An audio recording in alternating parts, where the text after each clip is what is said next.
Today we're going to be trying out the Bloody Lip Tints from Sushi Glow Cosmetics, and they were kind enough to send me all 15 shades. So today I'm going to be swatching them and show you what all the different shades look like. I love this packaging. Look how pretty it is. The silver top and like the little kind of blood vial look to it. This packaging just sings to the Gothic vampire queen in me. I'm gonna have to like find something to display these on. These are just so pretty. So it has a twist top and then a doe foot like applicator like you see with a lot of liquid lipsticks or lip glosses. According to the instructions, you're supposed to shake the bottle before use, and then you're supposed to apply it to your lips and then let it sit for 3 to 5 minutes.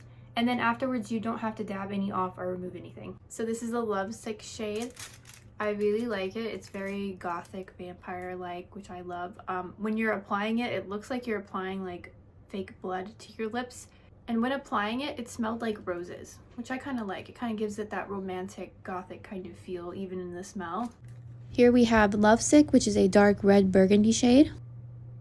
Bella Swan, which is a classic red lip shade. Sparkly Bella Swan, the same as Bella Swan but with sparkles.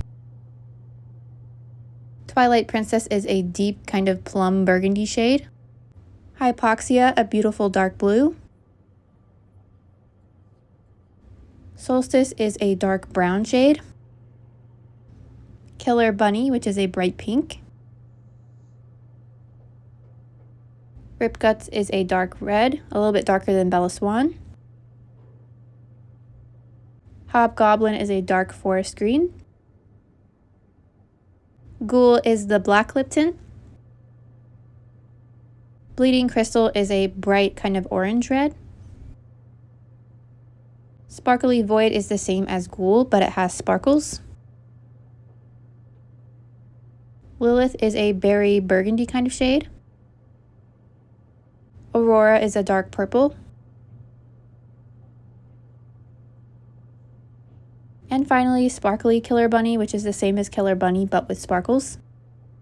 I will link the entire Bloody Lip Tint line down below if you'd like to take a closer look and try them out for yourself.